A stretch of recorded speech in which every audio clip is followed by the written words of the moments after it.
नमस्कार साथियों, स्वागत है आपका अपने YouTube चैनल डॉक्टर सैंडी पर। उम्मीद करता हूँ आप सब लोग अच्छे होंगे।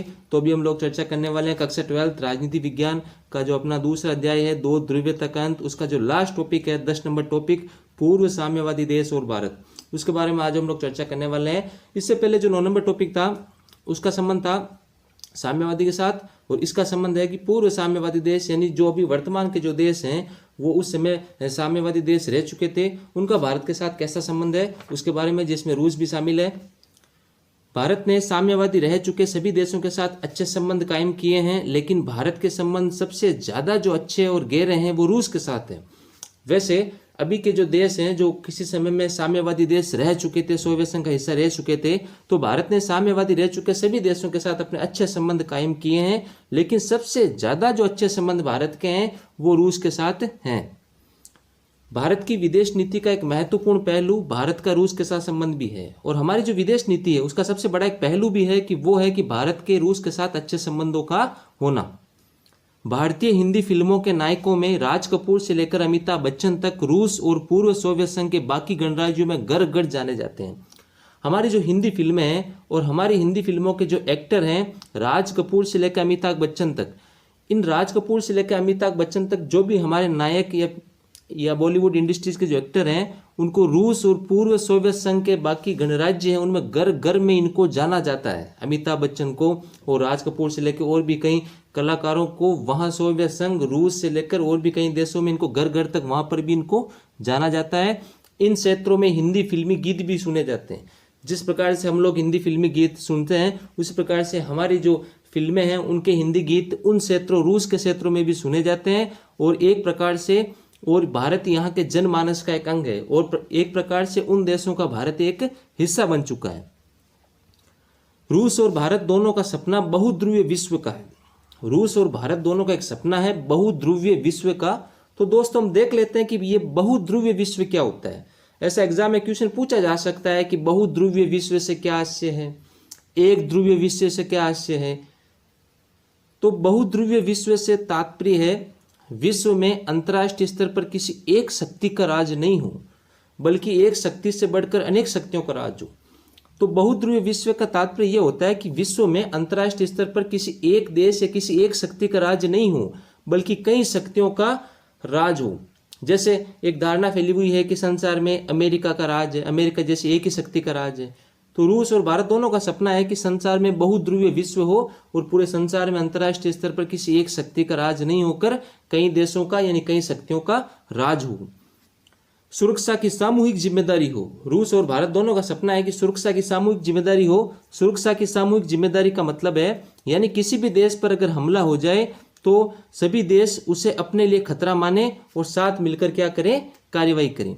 सुरक्षा की सामूहिक जिम्मेदारी का अर्थ होता है यानी किसी भी देश के ऊपर अगर हमला हो जाए तो सभी देश उसे अपने ऊपर खतरा माने और साथ मिलकर क्या करें, कार्रवाई करें।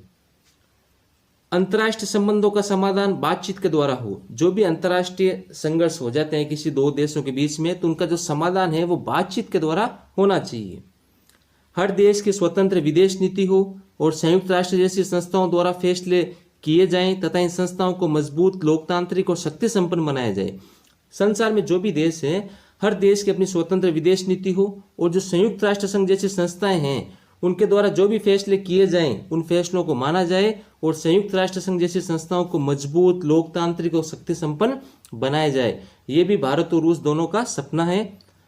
सन 2001 में भारत रूस सामरिक समझौते के अंग के रूप में भारत और रूस के बीच 80 द्विपक्षीय दस्तावेजों पर हस्ताक्षर हुए हैं। सन 2001 में भारत और रूस के अंदर एक समझौता हुआ था, सामरिक समझौता यानी सेना के सामान से संबंधित एक समझौता हुआ था, और उन समझौतों में 80 द्विपक्षीय दस्तावेजों पर हस्ताक्षर हुए हैं। एक प्रकार से 80 समझौते उस समय भारत और रूस के बीच में हुए थे। भारत को रूस के साथ अपने संबंधों के कारण कई लाभ हुए हैं। अब भारत ने जो रूस के साथ अच्छे संबंध बनाए हैं तो भारत को इसके कई फायदे भी हुए हैं। जैसे कश्मीर मुद्दा, इससे पहले हमारे टॉपिक में हमने पढ़ा था कि जब संयुक्त राष्ट्र संघ में कश्मीर का मुद्दा उठा था भारत और पाकिस्तान के बीच में, तो रूस ने भारत का सपोर्ट किया था।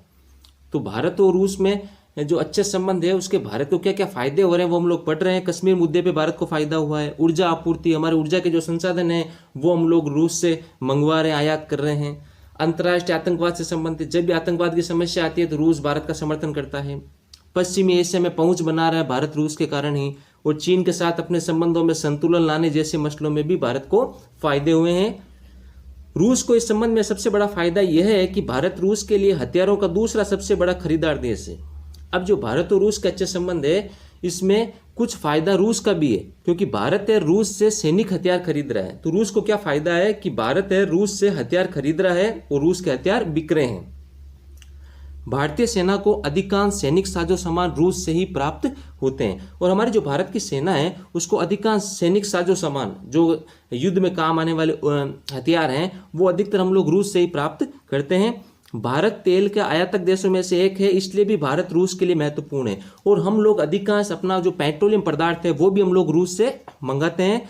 उसने तेल के संकट की घड़ी में हमेशा भारत की मदद की है, और जब भी तेल का संकट आया है संसार में तो हमेशा रूस ने भारत की वो मदद की है। भारत रूस से अपने ऊर्जा आयात को भी बढ़ाने की कोशिश कर रहा है। ऐसी कोशिश कजाकिस्तान और तुर्कमेनिस्तान के साथ भी चल रही है, और भारत अपने जो ऊर्जा संसाधन का जो दूसरे देशों से आयात कर रहा है या रूस से कर रहा है, तो उसको बढ़ाने की भी भारत कोशिश कर रहा है। और ऐसी कोशिश भारत पूर्व साम्यवादी देश और भी हैं कजाकिस्तान और तुर्कमेनिस्तान, उनके साथ भी भारत कोशिश कर रहा है कि ऊर्जा आयात को बढ़ाया जाए। रूस भारत की परमाणविक योजना के लिए भी महत्वपूर्ण है, और हमारी जो भारत की परमाणुक योजना है उसके लिए भी रूस को महत्वपूर्ण माना जाता है, क्योंकि परमाणुक योजना के लिए अधिक जो संसाधन हैं वो हमें रूस से ही प्राप्त होते हैं। रूस ने भारत के अंतरिक्ष उद्योग में भी जरूरत के वक्त क्रायोजेनिक रॉकेट देकर मदद की थी, और हमारा जो अंतरिक्ष उद्योग है अंतरिक्ष से संबंधित उसमें भी रूस ने मदद की थी। उसमें रूस ने भारत को एक रॉकेट उपलब्ध करवाया था जिसका नाम है क्रायोजेनिक रॉकेट। इस प्रकार से भारत और रूस विभिन्न वैज्ञानिक परियोजनाओं में भी आपस में साझेदार पार्टनर बने हुए हैं। कई वैज्ञानिक परियोजनाएं चल रही है जिसमें भारत और रूस दोनों पार्टनर बने हुए हैं। तो मित्रों, इस प्रकार से ये हमारा दूसरा पार्ट है, ये पूर्ण रूप से आज समाप्त हुआ। इसके बाद में हम चर्चा करेंगे अध्याय 5 की, जिसका नाम है समकालिक दक्षिण एशिया, क्योंकि अध्याय 3 और अध्याय 4 इन दोनों को इस बार हटा दिया है। तो अगली हम चर्चा करेंगे अध्याय 5 की, समकालीन दक्षिण एशिया की। तो उम्मीद करता हूं मित्रों इस वीडियो में आपको जो जानकारी मिली वो अच्छी लगी होगी। अगर अच्छी लगी हो तो हमारे इस वीडियो को लाइक और शेयर करें, और हमारे इस चैनल को सब्सक्राइब करें।